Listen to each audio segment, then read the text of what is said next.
adventure is the glory, but E-Buggy pays the bills. Welcome to the No Name RC podcast. Get ready for some serious bench racing. But be warned, we speak our minds, express our thoughts, and sometimes things can get a little rowdy.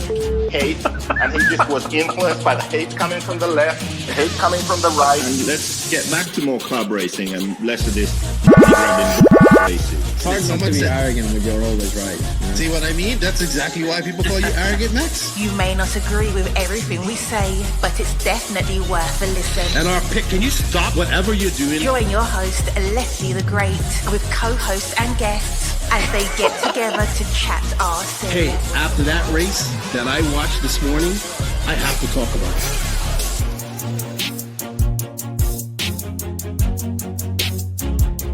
There we go. $100 right here, $100 throw. Oh no! I like this.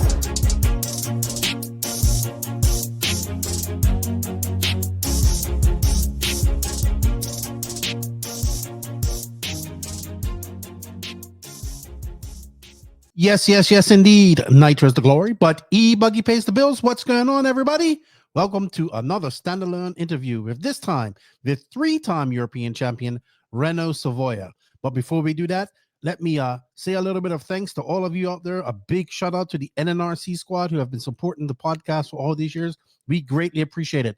We are at this point either at 8,000 subs or almost at 8,000 subs. If you haven't already subbed, like the hit the notification buttons on this channel, please do it. And please share as well.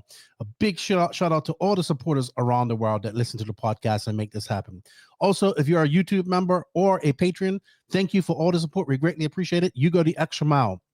If you like what we're doing here on the podcast and want to support it a little bit more, you can become a patron or a YouTube member, get early perks like patron and YouTube member only lives, as well as early access to podcasts. You're probably getting this as an early access perk if you're a patron or YouTube member. Also, a big thank you to all the companies that make this possible. If you're a company, you like what we're doing, you want to come on board and advertise with us in 2026, hit us up. We have tiers for everybody. They are J Concepts, High Tech RC, Sidewinder Fuels, Latera Racing, Invisible Speed, ML Toys, Dollar Hobbies, Side Piece Racing, Get Shit Done Coffee, Elite RC Productions, RC Project, Mayako, Techno RC, Beach RC, Racecraft USA, and Clinic RC. And a big shout out to Fly Sky for all their support, sending us over some product. We're going to be doing some reviews on that. If you guys wish to support the sponsors, you can. We have links for them as well as the YouTube membership and Patreon in the written description of this podcast. We have some coupon codes, some affiliate links, or just some links in there. Just let them know you heard about it on the No Name RC podcast.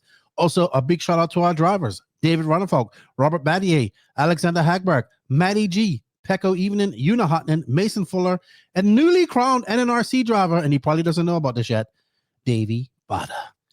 All right, guys, so the MP11 has come out. Lots of people are getting it in hands. It looked very good at Wicked Weekend. There's been a lot of hype around the new Kyosho MP11. I decided to get Reno Savoya, the three-time European champion, on board on the podcast to talk about it. I did interview Renaud many years ago on our audio-only platform. If you want to know Renaud's story, I'll leave a link for that in the written description. Remember, it is audio-only. But it was a great catch-up with Renaud. He's been hard at work. He's also been helping behind the scenes, getting the Kyosho MP11 up and going. They seem to have a lot more hype going on around them now. Kyosho has pretty much rejuvenated their racing team. There's even some rumors of some 10-scale stuff coming out, as we just saw at the recent 10-scale Worlds. So sit back, enjoy this conversation with one of the best to ever do it in 8-scale. And if you're running a Kyosho MP11 and like it, if you're thinking about getting one, tell me why in the comments. We greatly appreciate that. Thank you, Reno, for your time, and I hope you guys enjoy this podcast.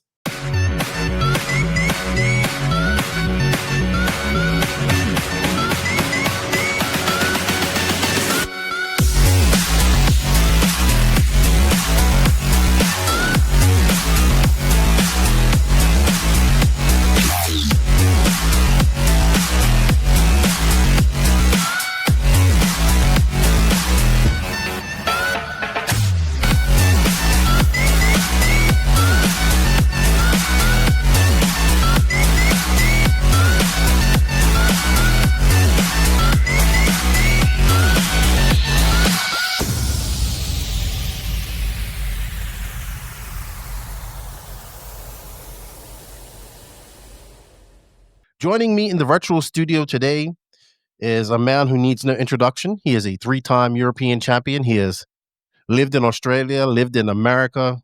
Uh, he is, I would say, now in the twilight of his career, but also still uh, a presence in the RC scene over there in Europe, over there in RC in France. Welcome back, Reno Savoya, the Shark, Yep. to the Thank you. NNRC. Thank you, Lefty. Always a pleasure to be there. I think I interviewed you many years ago. It was audio only. I think you had just kind of split up with HB. I can't remember what happened. We was talking about you might have just joined Kyosho. I can't. What happened Yeah, I after? think it was probably at the beginning of the Kyosho adventure. Yeah, it doesn't seems like that far away to me. But Okay, but it was quite some time ago. I think it was about 4 years ago that I did have you on here. yeah, I joined Obviously- Kyosho back in 2020, so that might be at that time, like 5 years ago. Yeah. Wow. Yep. You've been at Kyosho that long? Yeah, it's like Impressive. during the COVID situation. So yeah, not maybe seems far away already, but it's not that far. No, not at all. Not at all. But in that time, you have definitely been the face of Kyosho there in Europe for quite some time. Mhm. And now with the Kyosho MP11 being released, there's a lot of hype around it. I know you was kind of heavily involved in it, so I kind of wanted to have you on here to talk a little bit about it. I did see you at the E-Buggy World Tour recently. Yep. It's always good to see you out there. You and JQ were having a competition that you actually won. Quad, that was fun. Good to see you and JQ having fun because you guys have had a very tumultuous friendship over the years. But I Yeah, think you guys exactly. That's the least you can say. Yeah. but good to see you. Maybe tell people. Oh, I did want to get one thing clarified. So I always thought you got your nickname the Shark from going cage diving with great white sharks when you was living in Australia. But another French guy said you actually got it from the French over there. As a Yeah, race. it was a long time before that. Because when I was driving with the Chrono car from Italy, I think it was back in '03, something like that. So I was no more than 13 years old. And then the guy that was painting my bodies at that time, he came up with that shark on the body. I already loved shark quite a lot. I was fascinated by them. And then he came out with that idea. I think it was from the original design is from the helmet of MotoGP guy. I think it's Nakano, I guess. It was on the back of his helmet. And then he made it on the body. I said I love it. And then I kept that every single time since then. And I went cage diving in 2009. So it was 6 years later. For those who want to learn more about the history of Reno Savoya, I'll put the link for that podcast in here because you've had a rich history. Like I said, you've been a 3-time European champion. You've made many world championships as well. You lived in America for some time when RC America, when X-Ray came out in RC America. I think you lived in Texas for some time. Yes, exactly. Yep. Yeah, but over the last few years, it was kind of up and down with you. And then obviously you found a home here at Kyosho. And I would say I give you look, I've been one of the biggest Kyosho haters. Not that I hate the company, but obviously I was a Mugen guy. And actually I think you won world European championships under Mugen as well. Yep. Yeah. But I was always a Mugen guy, and it came back to the day when it was just Mugen, Kyosho, maybe a Thunder Tiger. In the 8-scale market. It was probably a couple other cars, but those were the 3 main cars. But Kyosho kind of went through a very up and down stage in their racing side of things. We were wondering if they were going to stay in racing, if they were going to go. Obviously, Kyosho is very successful with things like the Mini Z and all the ready-to-run stuff that they have. I think people don't understand how much ready-to-run stuff Kyosho actually makes. And bashing type vehicles, it's quite a lot. And Mini Z is incredibly popular. It is shocked. I am shocked there's no official IFMAR World Championships for it because it's there is no IFMAR, but they have World Championships. Yes. Because I think they had one in France last year. Yes. And I think it was France last year and maybe 5 years ago. I think close to my place, a friend of mine organized that back in the days. Mhm. So yeah, it's really, really popular. Yes. But over the last few years, I think you've been part of Kyosho for quite some time, 5 years. Then you hired Ryan Lutz. I think it was 2 years ago, maybe 3 years ago now. I think he Uh, came up same time as me or 2021. So yeah, about 4 years no, ago, it was 5 years later ago. than that. It was later than that because he went to Nemo for like 2 years, Yeah. then he went to Yeah. WRC, then he almost went out of RC, and Yeah, I then think the year I joined Kyosho, he was with WIRC, and then he switched to Kyosho the year after. Yeah. absolutely. But a great representative there in America. Obviously, Ryan Lutz is very well liked, and I have been going to a lot of races in the USA and started to see the resurgence of the Kyosho brand there in America. I remember I went from you wouldn't even see any Kyosho tents or banners. Now Yes. you start to see that. Obviously, in France, Kyosho had a long history because that's where Kyosho Europe is based. Hmm. So it's been very popular there. I think people don't understand outside of Europe how big the RC market there is in France. I mean, you guys have a huge market there. I look at some of the like YouTube channels and Yep. website stuff you guys have, and they're big, right? All French speaking, Yes, and they they're are. huge. Yeah.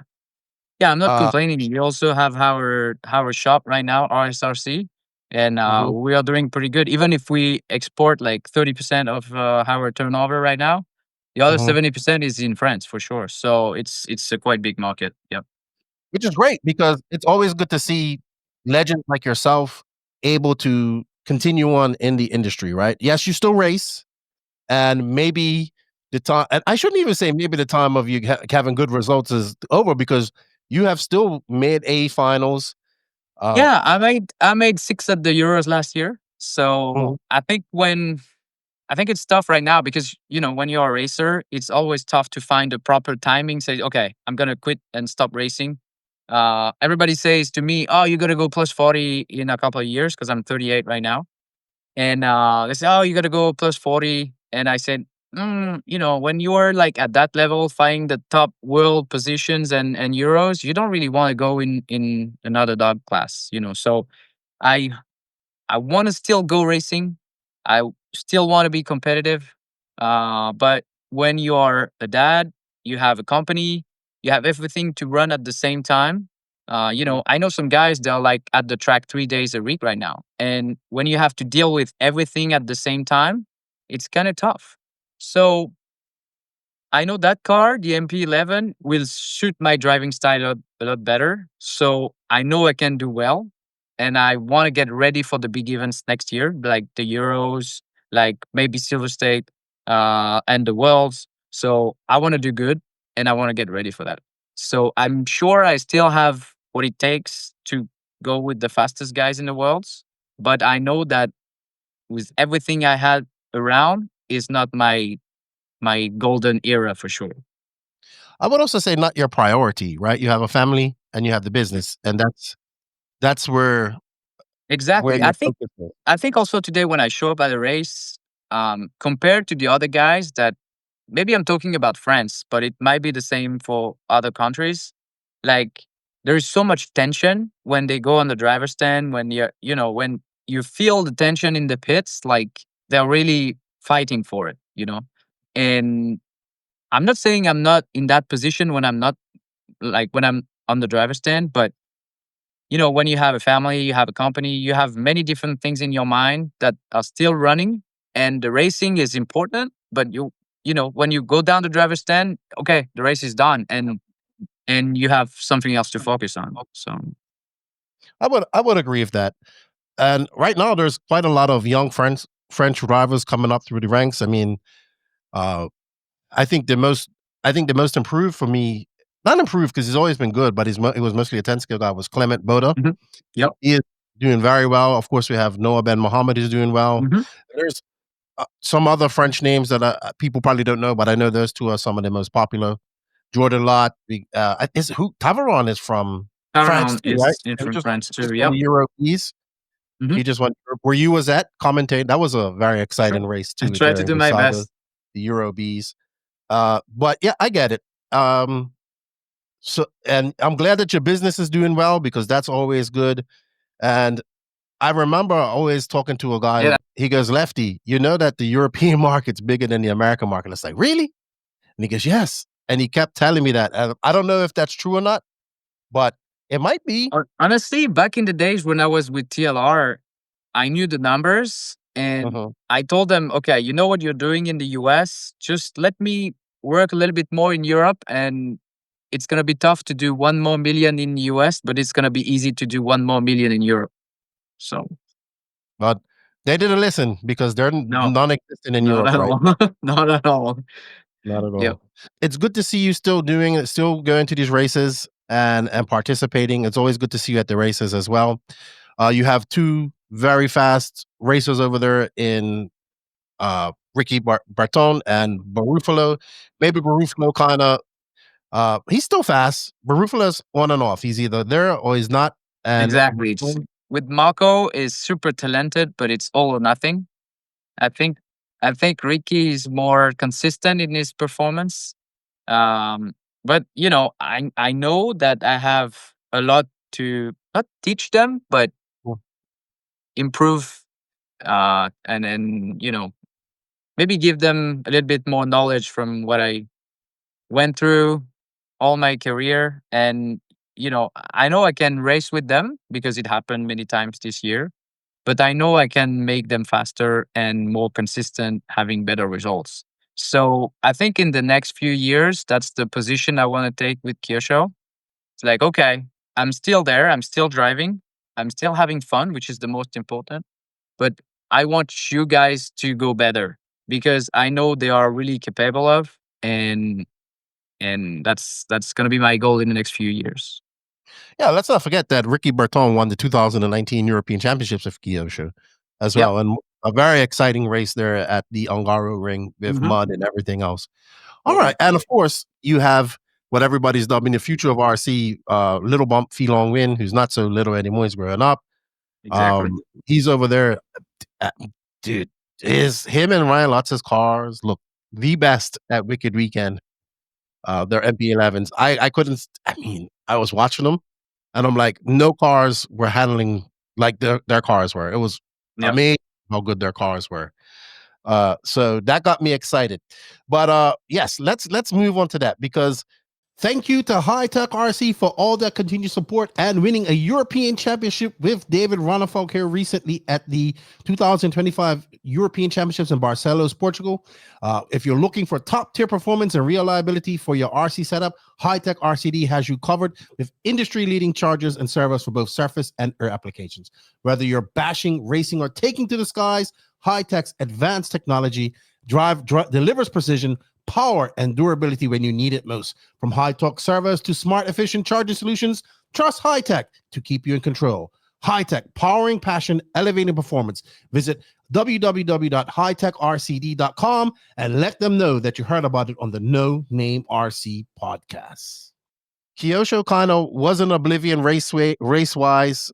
The MP10 came out, and then of course we have the MP11, a much hyped up release about it. We saw the beginnings. I liked how you guys did it at the Kyosho Masters, where you presented it, and people were that drove people nuts, right? And I was like, okay, I couldn't really.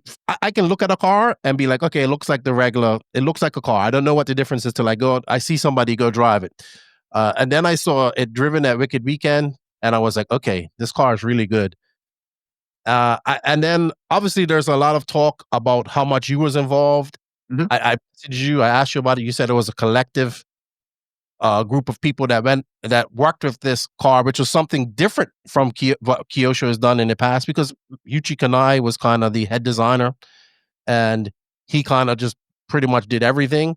So I guess talk us through the MP11, how it started, how much you was involved in it, and what was the end goals for it in the end. Yeah, it started I think at the Kyosho Masters last year, pretty much. So it's April, May 2024. Um, at that time, we didn't have Marco, we didn't have Ricky in the loop. There was only Ryan and I and Fee as drivers. We were getting ready for the Worlds, but we already knew that our MP10 platform was okay, but not at the level we wanted it to be to fight for the World's title. We knew Fee and Ryan had maybe the speed to get into the main, maybe myself also if I was on a good day. But we knew our car was super easy to drive, which is the DNA of Kyosho. It's one of the main reason we want and the main goal we want to achieve. Like you build a car, you go on the track, you're having fun, and the car is fast, but also super easy. So you don't really have to mess up with the setups because maybe in the US the guys are more focused and they know that they're driving a race car. But back home sometimes they're a little bit too lazy, or they're not precise enough to work on the setup. So we want the car to be super easy to drive first, and then if it's fast, it's one of the things that is important. But the guys that want to have fun, they are not really looking for a car that is easy to drive at the beginning. So it started, yeah, like that, pretty much May 2024, and we were saying, okay, we tried to put on a blank sheet of paper what we're gonna need um, to be to be world champion 2026. So we would need a new car and fast drivers. So we are still recruiting good drivers that are able to win a world championship. And I think also Kyosho Japan put some budget behind that because building a new car starting from a blank sheet is quite a big amount of money. I think there are not so many companies in the industry right now able to say, okay, we're going to start from a blank sheet and then do a car that is able to win the world championships. And so the main goal was to say, okay, look at what is going on around us. Mostly the track, if we want to fight for the worlds, they are high speed, high grip. We knew it was kind of a drawback for us with the MP10. So that's the direction we wanted to go, and that's where it started. We also took in mind what the customers were needing. They were saying that, for example, the lower A arms in the front were a little bit brittle. So okay, we're gonna check on that. Also, some other small issues on the car, and then all of a sudden we had a way to go for a new car. So we had the first drawing in January, and it went back and forward with Ryan and John Angrian and the guys from Kyosho Europe and the guys from Kyosho Japan. So since January 2025, we had the first drawings, and we were saying, okay, this is good, this is not, and then we had email exchange with everybody in the loop, and the car came out from the first mold for the Kyosho Masters in June. So it was super, super exciting. Awesome. So was there, I guess I bring this up and I don't know how much you can talk about it, but for all these years, Kanai has been kind of what he says happens, right? Because he's the head designer. And for those who out there, Kanai doesn't directly work for Kyosho. He works for a design company that designs for Kyosho. That's the best way I can explain it. So was it a collective decision from Kyosho Japan, Kyosho Europe, I would just say Kyosho America, to say, hey, let's work together, let's do something different here, because we kind of, we can't. I always said this: Kyosho has legacy, obviously, 8-time world champion, plethora of wins, all this type of stuff. But something was lacking there with the car, and things had to change. So was it just like a decision? Hey, we're going to work collectively as a group between these 3 continents. We have these people. We have you. We have Ryan Lutz. We have all these different ideas. Let's work together to make the best car we can. I think it might be like a Japanese way of working. Like back in the days when I worked with Mugen, it was the same thing. Like it took a lot of time for them to trust, I think. So for me, when I came up and I joined Kyosho, I already had ideas of, okay, we should do this, we should do that on the car.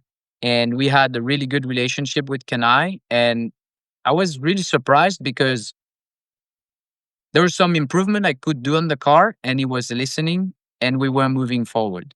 It seems like in the history of Kyosho, there were not that many drivers that had so much input of what's going on and what will be the next evolutions. So that was super good for me. I think because also I have the experience, the knowledge to say, okay, this is better, this is not. And objectively, maybe not saying I want it or I want that, but this is better or this is doing that and this is doing that. And this is what we want for the car. This is what we want for the customers, not especially what I want for myself. I think back in the days, Kyosho had maybe that issue that they have a really strong team of drivers, maybe a little bit too many.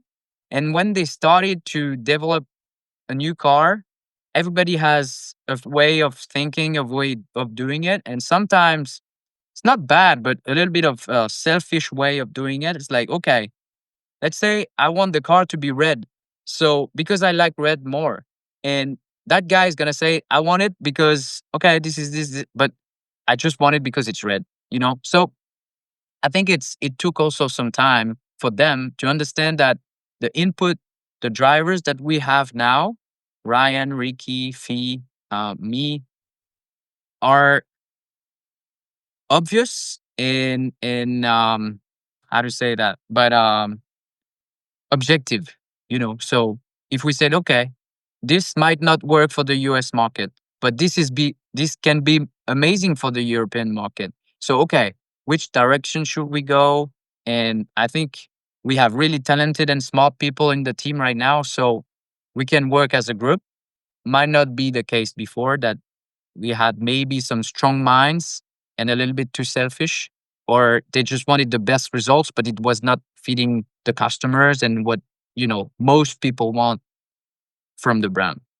So I think it really went that way and it was pretty natural actually.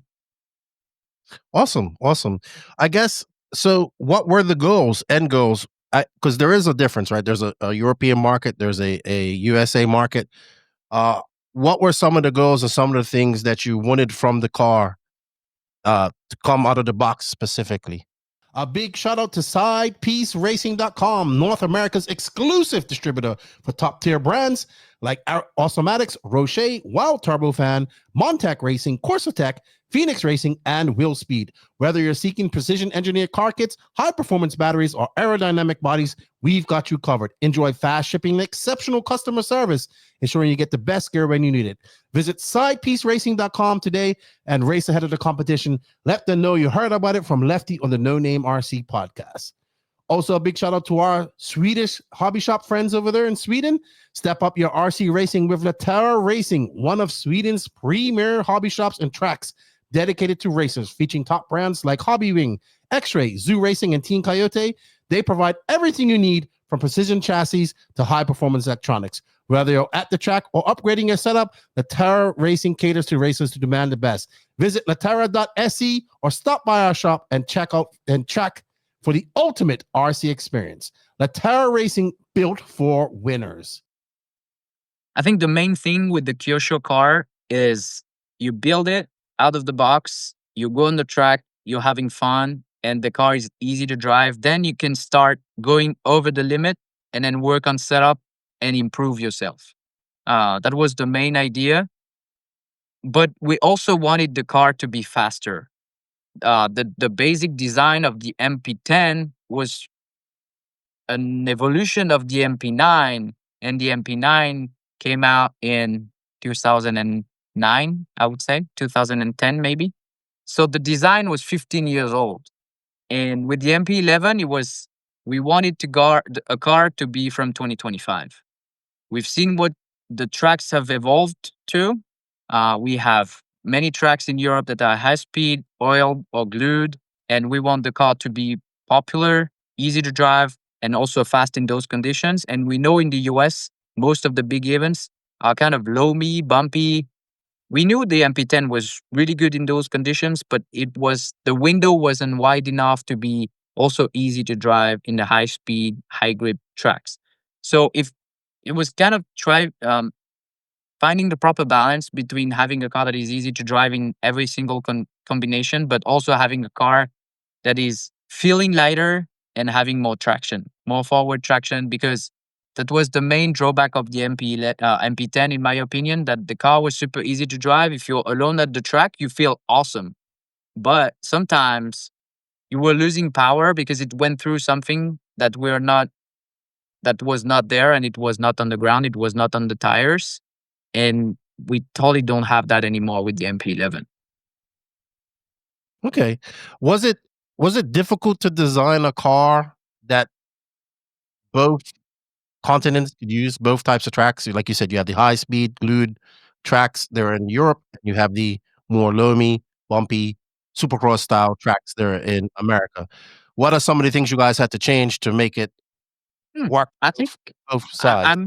I'm not into the design Mm. part, so I really left them doing their job. If we have engineers and designers, but we all had ideas of what the cars that are fast in those conditions have. You know, with the knowledge we have now, we know that okay, we should go in this direction, and it was not possible with the MP10 because the geometry was away, and we have a way wider window now with the MP11. So it was their job to make it possible. Um, but I think also it's sometimes you have to take the best of both worlds, which is super hard. Like you have to make the arms last for Indonesia, that is 40 Celsius, 90% humidity, and winter in Sweden, that is 0 or 2 degrees, and you're still racing. So on the materials, it's tough because sometimes people don't really understand. Like, okay, shit, I'm breaking arms, but those guys that are running in Indonesia, it's 40 degrees Celsius and it's 90% humidity. The wheel is underneath the chassis because the plastic is so soft that it's flexing way too much. So it's really tough to make the car that is first reliable, but also good for every combination and every situation in the world. So we knew that with Ryan, for example, we were not agreeing on some parts, like the KPI angle in the front steering. He was saying like, okay, maybe on tight tracks, this is not the best way of doing it, and we should improve this or that to make it work. So we knew that okay, we were going in one direction, and we were fixing stuff at the same time to make sure that the car was as has a really wide tuning window to make it work in every single situation. Awesome, awesome. Uh, but it took over a year. How long did it take from drawings to you guys getting a prototype car? Not much, actually. Wow. Yes, honestly, like I said, I work with the Japanese for more than 10 years now with Kyosho and Mugen before. I know that it was maybe a different times, but back in the days when I said, okay, we want to try a different gear ratio in the gearbox. Maybe 10 years ago, they told me it would take 6 months to do it. Just a bevel and a crown gear, different meshing, different machining. They said maybe it's gonna take 6 months to do that. We did the full car in like 18 months, I would say, from zero to the box to the customers, which is an amazing work because you have so many people involved, like Kyosho, Automodel, the guy from Automodel designing. Okay, it's gonna go back and forward, back and forward. Okay, this and that and this that, and I know also now that we're working on the electric version because we have many customers that are asking for the electric versions. Um, everything as many guys as you have in the loop, the more time it takes. But it was already super fast in my opinion because when I was with TLR back in the days, it didn't go that quick, and we had some issues when the car was released with the differentials and those kind of things. That when you design a car starting from zero, so much work, so many details that you can mess up, and I think Kyosho did an amazing job. Like the car was done in an incredible amount of time, like small, reduced, super quick, really efficient work also because we also you have the shipping, you have all the documents to do. So the setup sheet is not available at right now as we speak, but the car is there. The customers are having fun with it, and honestly, when you start from scratch with the blank sheet, the car doesn't have that many defaults.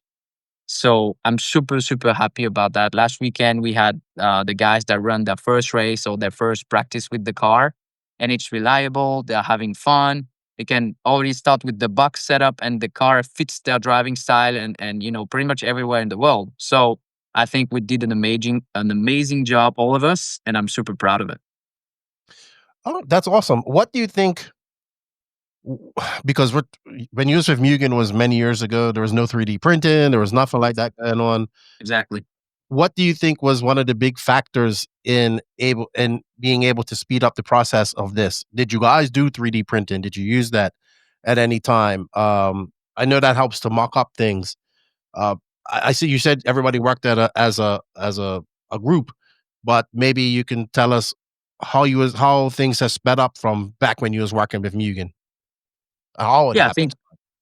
I think also I think 3D design also is helping stuff, because I think now with the proper designing software, you can already apply force on the arms, so you know where the arms is gonna break. You know how much force you're gonna put on a arm before it breaks, so you can calculate how much torque you can put on it before it breaks. So you can add material at some different spots. So I think the computer really helped also in that direction. I know back in the days, the cars were designed by Yuchi by hand. So you didn't have those features that we can have now. 3D printing pieces also helped. As soon as we had the design on the computer, they made some 3D samples to make sure the adjustments were right. Now that we have bulkheads that you can adjust the differential heights in it, I think it was really good also to have the 3D printers to make sure that as soon as you make a mold, which is costing a lot of money for those kind of parts, you're sure that the adjustment is going to be okay. Because as soon as you change the height of the differential, you have to adjust the height of the bevel also and make sure that everything is working together, that the mesh is always right. If not, you're going to break crown and bevel. So I think this sped up the process for sure, and it made it also more reliable as soon as you make the mold, and you don't have that many adjustments to make as soon as the mold is done. So it's saving time, but also a lot of money, I guess. Yeah, 3D printing is big, right? So in my hobby, which is the toy action figure world, there's a lot of 3D printing in that. And then Mhm. on my other podcast, which is Power Wheels, which is like electric vehicles for kids. Yep. There's a lot of 3D printing going on, and in fact, the guy who got me into it, he's a RC racer, and he is making his own Power Wheels, and he had a complete 3D printed mock-up of one of those. I mean, it wasn't Nice. working, but it was a complete 3D mock-up, and he Yeah, says it saves so much more time than we would have had to do it with wood and clay and all that type of stuff. So for sure. yeah, Yeah. that's good stuff. I guess my next question would be, Techno RC. Techno RC is a championship winning manufacturer of high performance A scale, 10 scale, nitro, and electric RC buggies and trucks. With a worldwide dealer network, USA and Europe based headquarters, comprehensive warranty program, and global race support, Techno RC is excellence in RC. View the full lineup of Techno RC race proven vehicles by visiting www.technorc.com. I kind of touched on it a little bit, but how did Kyosho? I think it was also a change in attitude in Kyosho, right? And what I Yep. mean by that is, like I said, for the longest while, you guys were the best, right? And then it there's a lot more cars on the market now, race Mhm. wise. There's a lot more cars on the market, a lot more competition. And I think you guys, there was the sale and the purchase of Kyosho. It was a lot going on. But I think a lot of things have changed. I think you guys I think I think in America, moving from California to Texas Mhm. was a big thing too, because it saves a lot of money. It's a lot cheaper there Sure. in Texas. But it was like, I think it was an attitude shift altogether. And I think Mugen's going to have to do this at some point too, because they kind of rely on a legacy. Okay, they have the Killick brothers, they have Adam Drake, and they have Frankie Contreras. But that's not enough in my opinion. At some point, I think Mugen's going to need somebody in I think America that does. it's different. It's different companies. Like right now, Mugen is doing only racing stuff. So Mhm. for sure, like if you have a COVID situation, like back in 2020, if you have Mhm. only the racing industry, I think you can't really survive. Mhm. So Kyosho has also the legacy of the racing, but they are distributing many products in Japan. Also, they are doing the mini Z. They are doing so many things that the racing side of the company is just the diamond part of the industry, their business and the group. So it's like, okay, to sell ready to run stuff. Sometimes you need to be world champ. You need to have those accolades, so that's why we need the racing also to be there. But Mhm. Kyosho is not only what we see on the racing right now, and that's, I think, the most important.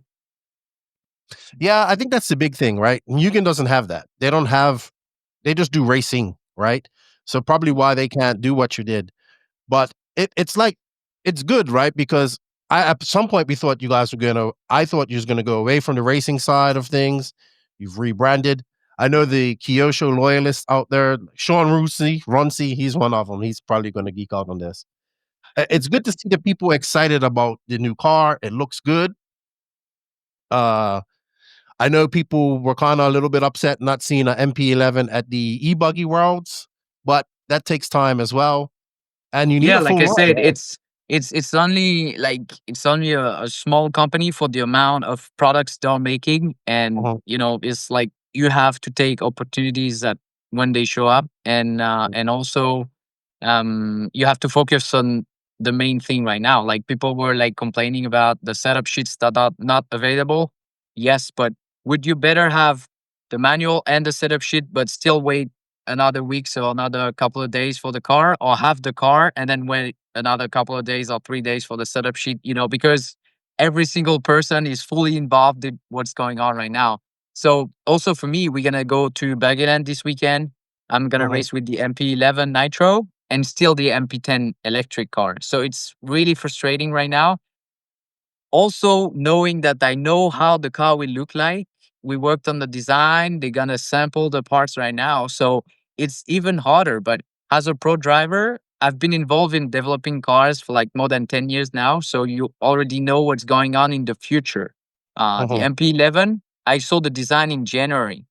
I'm not saying it's an excuse for sucking up at the B Euros, at the Euros in Barcelos or at the Electric Worlds. But sometimes you have to drop your brain somewhere and say, okay, I've seen what the future's like, and I still have to go with the car that I know is good, but Mhm. we have something in the loop.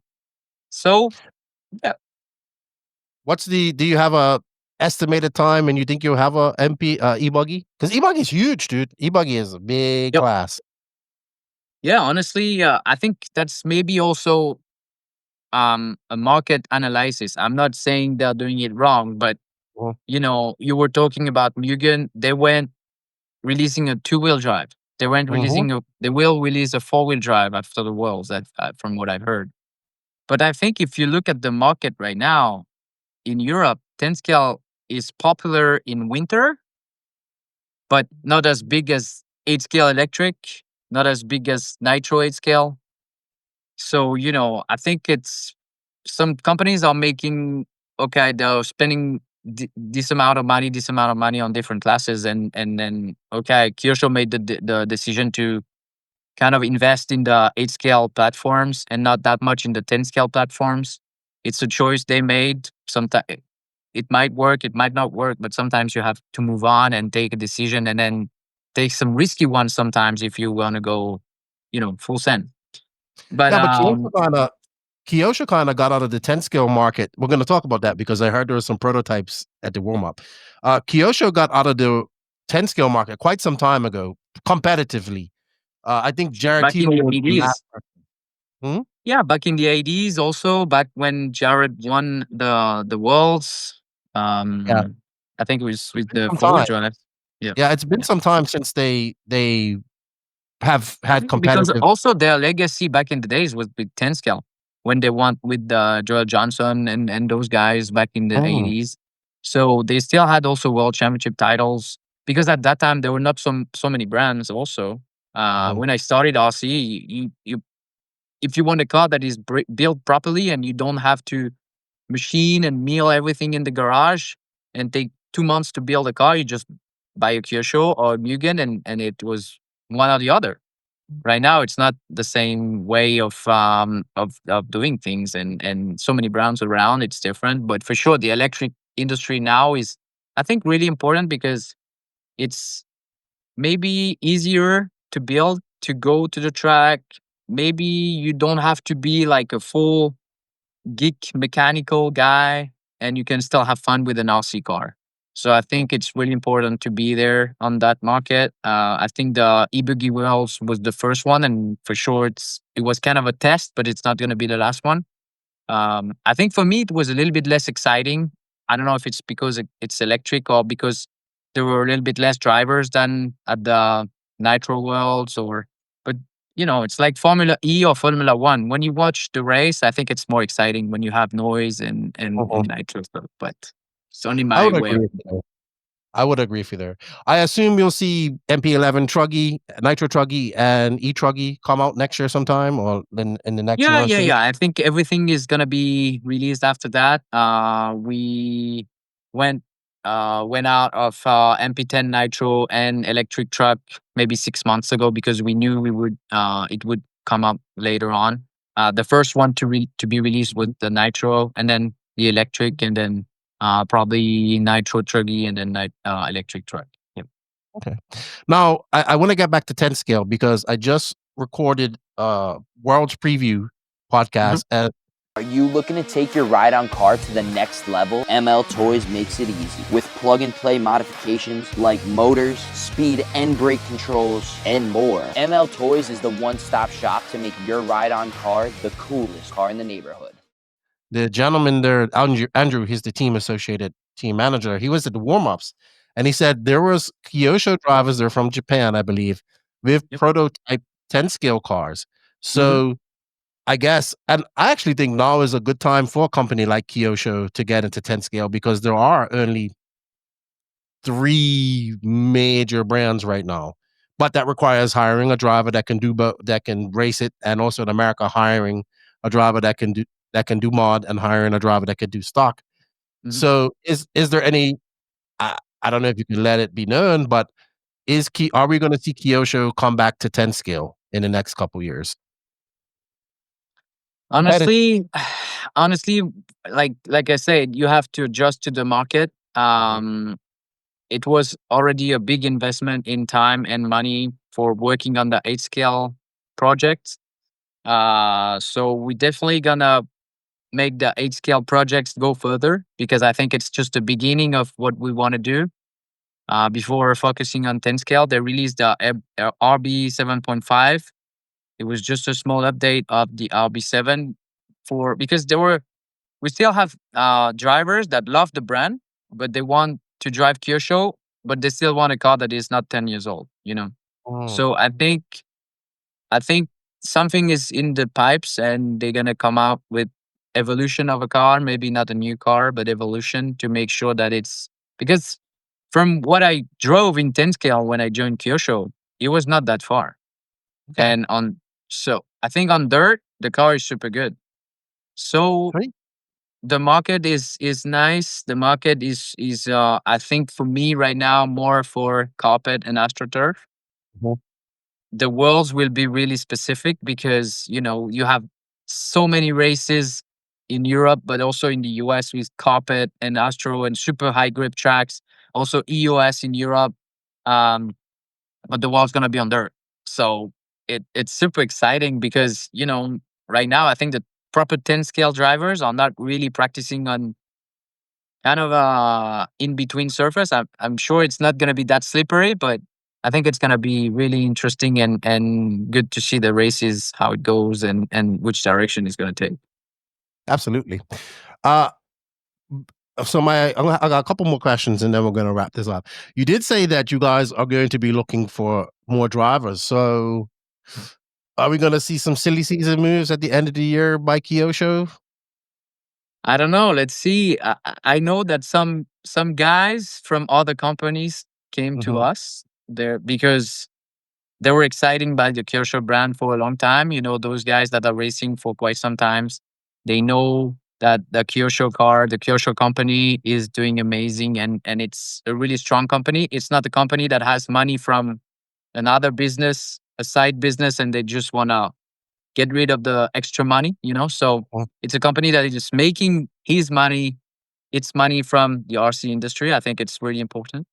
But also, I think I don't want to say it's thanks to me or because of me, but I think when we came out with that front end for the MP10 that I got 6 at the Euros, I said, okay, there's something going on at Kyosho right now. Then Ricky and Marco came. They're doing great. I think they're having a little bit of issues right now with like driving errors or preparation for Ricky with the battery that came out at the Euro. So it's those kind of things that we need to filter, and it's gonna go even bigger. But I think it's just the beginning, and we have many drivers that are coming to us to get a sponsorship to get into the loop. But from my point of view, sometimes we have young guys that can do really, really well. But I was talking about that in the live video I had last week. It's like the young guys right now. Okay, you can be the future star of RC. You can be world champ in a couple of years, or this even 2026, because we had many surprises at the world. Sometimes like Tater won the two-wheel drive worlds, and he was not even a world champion from what I remember. So we have always really good surprises. But back in Europe, sometimes I don't know if it's like that in the US, but in Europe, some guys are a little bit too greedy. It's like you didn't win anything or a national race or international race level, and you're already asking for parts, travel, salary. And, it's kind of a bit too much right now. I don't know if it's because some other companies are giving away that amount of money, but it has to be also on par with the market and the industry. I would agree with you there. I think we're seeing that in the USA as well to an extent. But at the same time, in the USA, we see the same guys winning, right? It's Mayfield, Fend, and throw in a Mason Fuller now and then. I mean, as we're recording this, Mayfield just mopped the floor with everybody there at the Peach State Classic. And there was no Fuller, there was no Fend there. And I think those are the only two that can beat him consistently. So, like, you got to beat these guys and go win consistently. Then you can start. And I think that's a misconception of a lot of younger racers coming up now.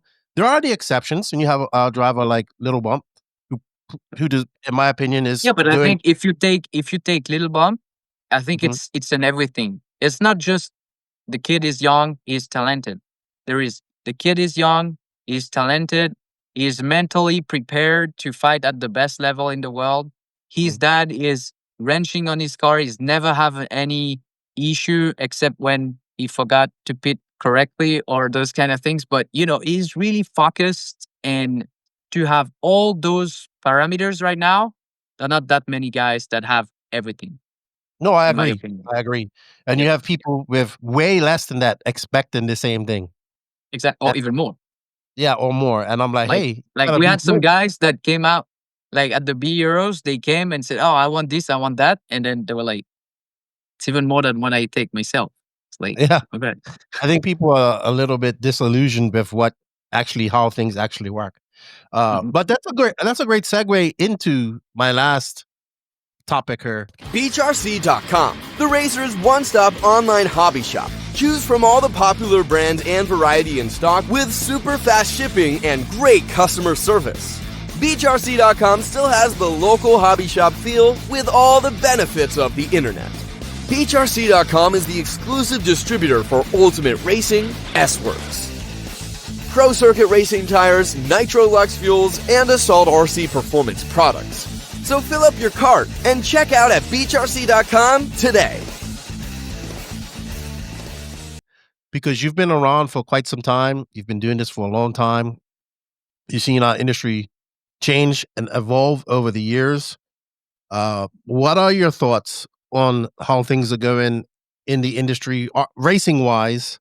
Mhm. And what are some of the things you'd like to see us improve on and do things better and work Hmm. towards?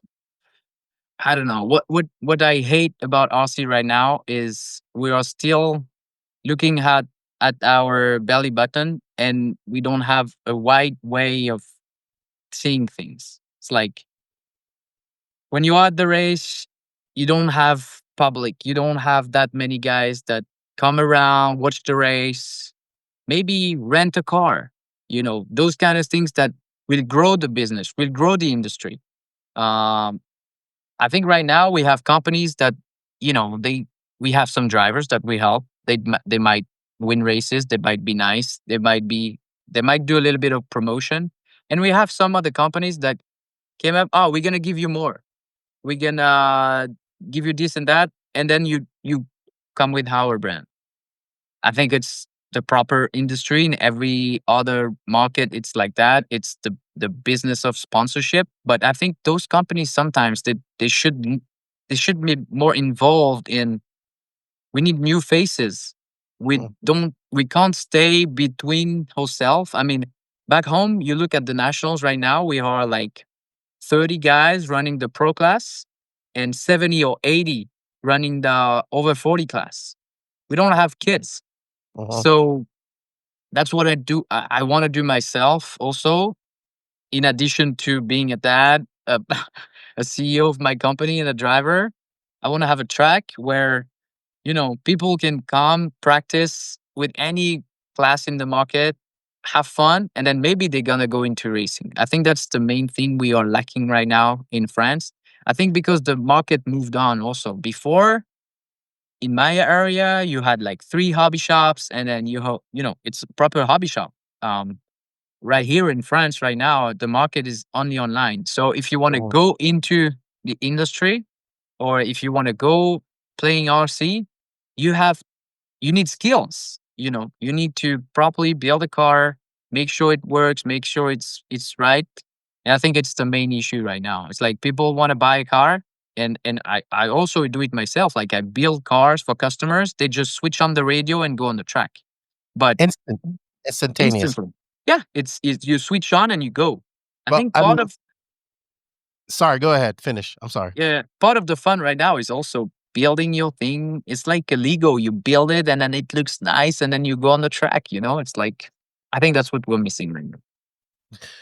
You bring up some good points. I like the belly button thing. I get it. You were just looking at on and they're not looking out and around abroad. And companies, all we're doing right now is all these companies are doing at the moment is cater.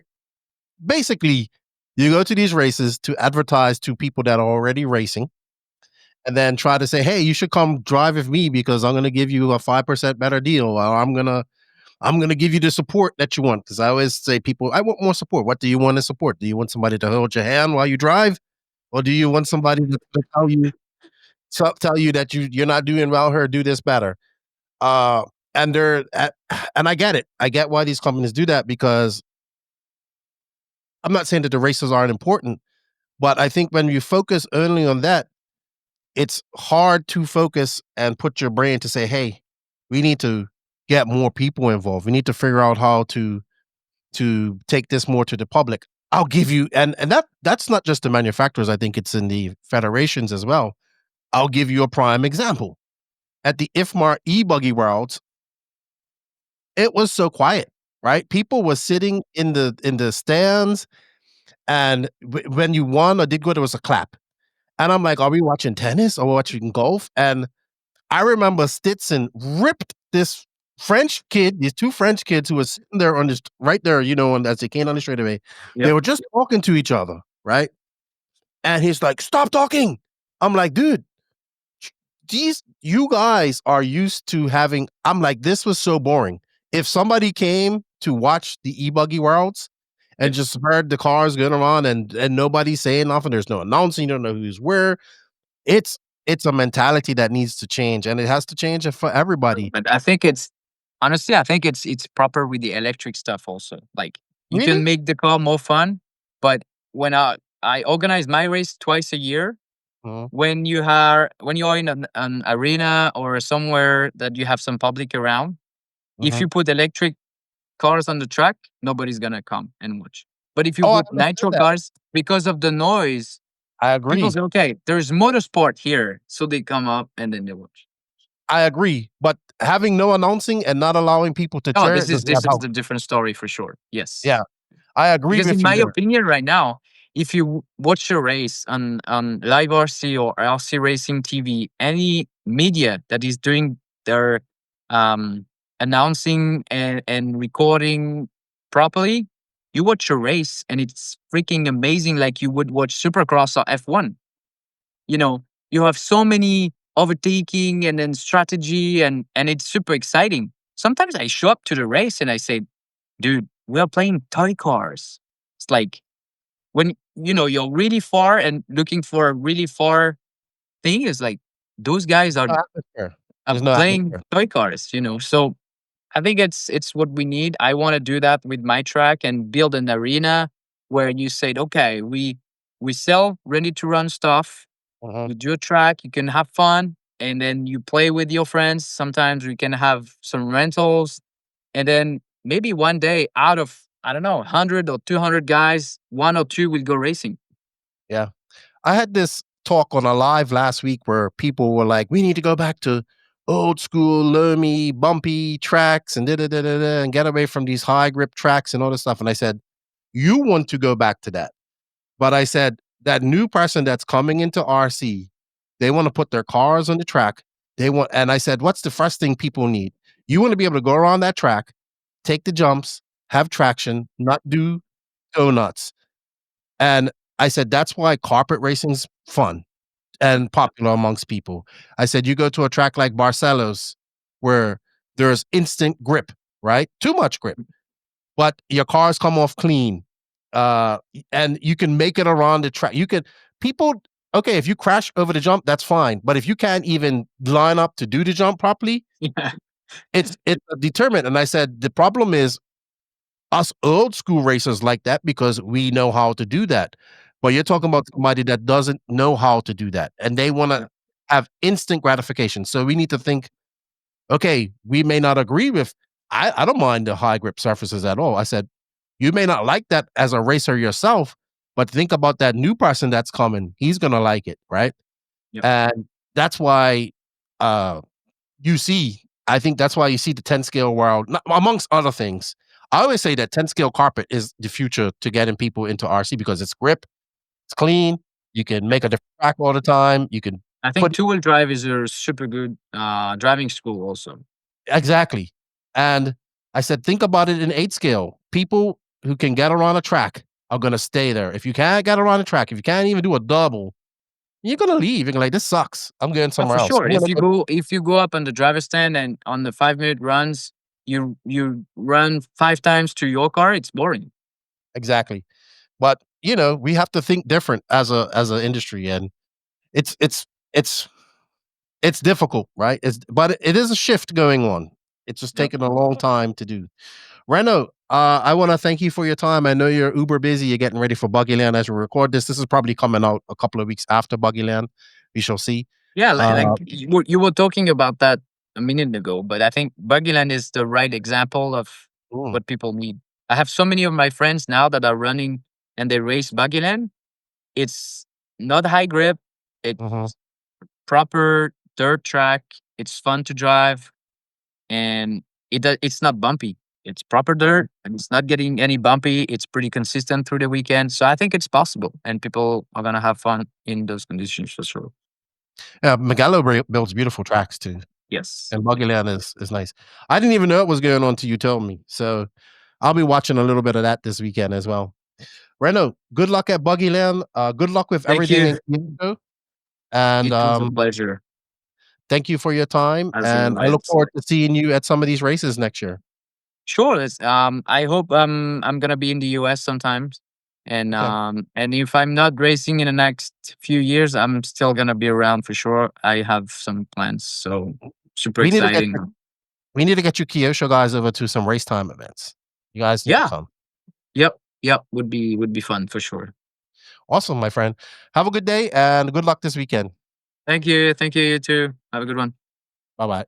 Shout out to Sidewinder Fuels. Mugen Fuel has been collaborating with the world's top drivers for over 40 years. This has enabled them to test their fuels in many of the world's most challenging situations and take development of competition fuel to its next level. The result is Sidewinder, the market's most powerful racing fuel. This fuel is track tested and proven by national world champions, including Ryan Cavallari, Ryan Mayfield, Greg Degani, Mark Pavidis, and their current top driver is Fee Long Win, aka a Lil Bump. These drivers appreciate that Sidewinder is blended perfectly for the high performance needs of competitive racing. Don't let victory slip through your fingers. Purchase Sidewinder today.